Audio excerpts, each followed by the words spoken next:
अपने 2 दिवसीय जनपद भ्रमण कार्यक्रम में पिथौरागढ़ पहुंचे पूर्व मुख्यमंत्री हरीश रावत आज भाजपा पर जमकर बरसे। उन्होंने पत्रकार वार्ता में कहा, भारतीय जनता पार्टी ने अपने कार्यकाल में उत्तराखंड राज्य की बुनियाद पर हमला किया है। भाजपा लूट, फूट और झूठ का एजेंडा चला रही है। जिस अवधारणा को लेकर राज्य का गठन किया गया था, भाजपा इसे ही खोखला कर रही है।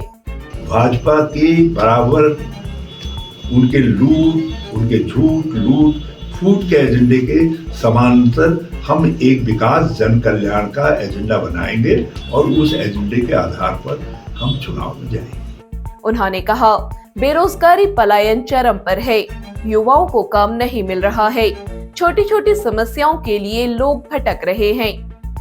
उन्होंने कांग्रेस के शासनकाल की उपलब्धियां रखते हुए कहा, इस दौरान रोजगार बढ़ाया गया था, बेहतर ढंग से आपदा प्रबंधन कर राज्य की जीडीपी को बढ़ाने का कार्य किया गया था।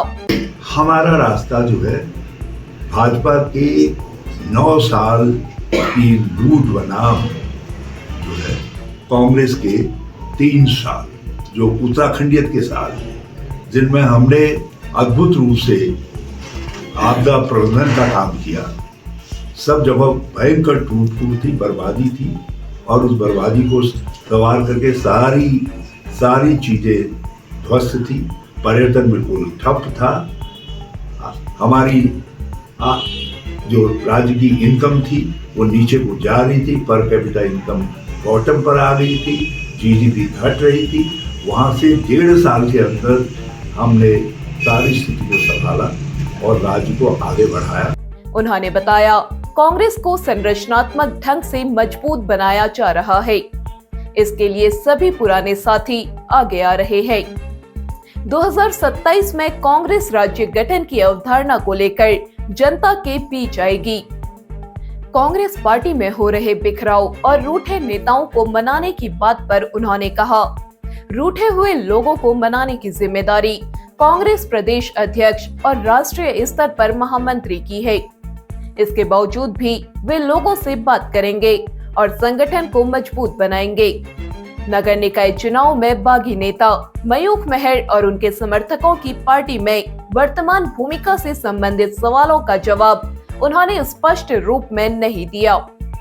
उन्होंने कहा, जिन लोगों से गलतियां हुई हैं, उन्हें स्वीकार करना चाहिए। देखिए, इस समय इस विषय पर क्योंकि अभी और भी बहुत सारी बातें आएंगी और बहुत सारे कदम उठाए जाएंगे। इस समय मैं इतना ही कहना चाहूँगा कि मैं कोशिश कर रहा हूँ कि लोग एक 77 वर्ष के व्यक्ति को दौड़ता हुआ देखे हैं और अब मुझको खुशी है कि मेरे साथ कंपटीशन में श्री गोविंद सिंह गुंजवाल, श्री महेंद्र सिंह बैरा भी खड़े हो गए हैं।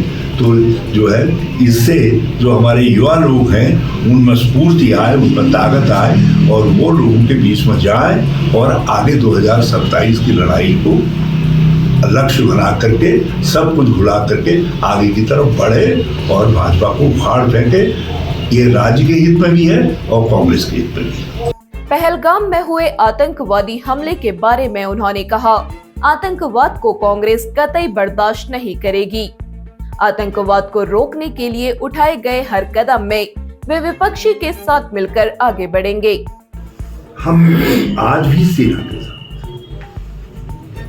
आतंकवाद के खिलाफ कोई कदम उठाओ, पाकिस्तान के खिलाफ कोई कदम उठाओ, कांग्रेस साथ है, विपक्ष भी, इंडिया गठबंधन भी साथ है।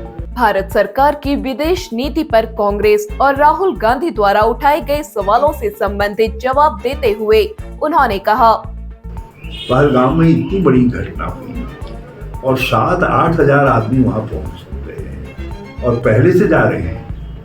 कितनी अफसोस की बात है कि कोई पुलिस चौकी तक नहीं।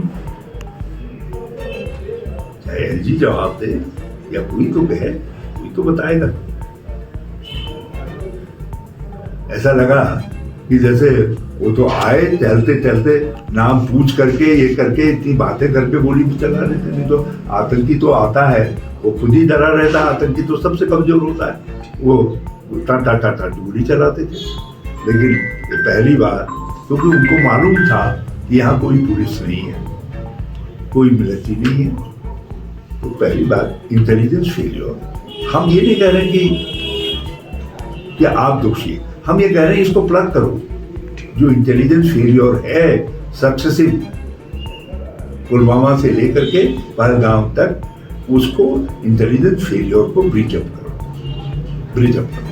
इसको दूर करो। नंबर 1। नंबर 2, हमारा प्रश्न है कि इतने दिन हो गए, आज शायद 19-20 दिन हो गए, लेकिन उसके बाद भी जिन आतंकियों के स्केच हमने जारी कर दिए, इसका मतलब चिन्हित हुए तभी तो स्केच जारी हो रहे। तो उन आतंकियों को जिन हम जब पाताल तक भी ढूंढ करके मारने का हमारा संकल्प है, तो उन आतंकियों के सर जल्दी से जल्दी लाए जाए। ये दूसरा हमारा अनुरोध है सरकार से कि उनका सर लाया जाए। तीसरा हमारा जो सवाल है वो यह है कि विदेश मंत्री महोदय ने, वो महत्वपूर्ण होते हैं, वो राष्ट्रीय जो सुरक्षा मंत्रिपरिषद की जो सुरक्षा कमेटी होती है उसके मेंबर होते हैं। उन्होंने ये बात कही कि हमने ऑपरेशन सिंदूर प्रारंभ करने से पहले, मतलब आतंकी उन पर हमला करने से पहले पाकिस्तान को ये बता दिया था कि हम केवल आतंकी ठिकानों पर हमला करेंगे, हम सैनिक ठिकानों पर हमला नहीं करेंगे। हम प्रधानमंत्री से हम आरोप नहीं लगा रहे, हम ये कह रहे हैं कि प्रधानमंत्री जी सही स्थिति बताएं। क्या ऐसा जो उन्होंने बयान दिया है क्या वो सही है? वो सही है, ये महत्वपूर्ण बात। और यदि ऐसा बयान दिया है तो ये किस पॉलिसी के तहत दिया है, किस पॉलिसी के तहत दिया है?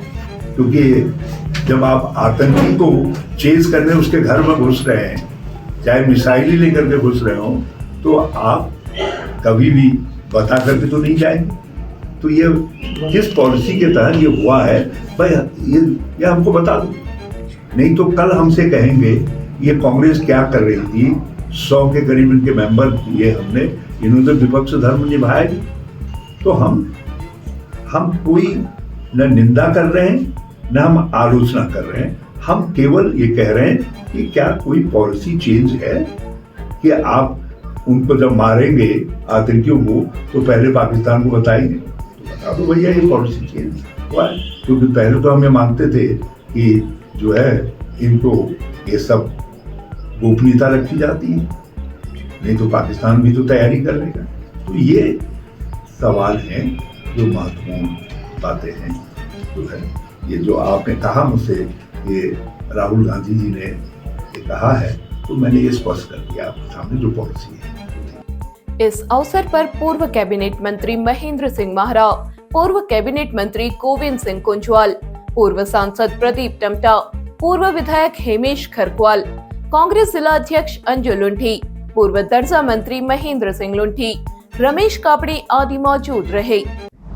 आपका सपना है एक बेहतर करियर का, तो मंजिल है सिर्फ एक, मानस कॉलेज पिथौरागढ़। यहाँ खुल चुके हैं एडमिशन सभी कोर्सेज में, जैसे BSc IT, nutrition and health care science, banking and financial management, graphic designing and animation, logistics management, e-commerce and digital marketing, mass communication and journalism और होटल मैनेजमेंट, समर्पित शिक्षक, समृद्ध लाइब्रेरी, खेल सुविधाएं, कैफेटेरिया, हॉस्टल, ट्रांसपोर्ट सुविधाएं, 100% placement assistance और ILC Colorado से certified personality development classes.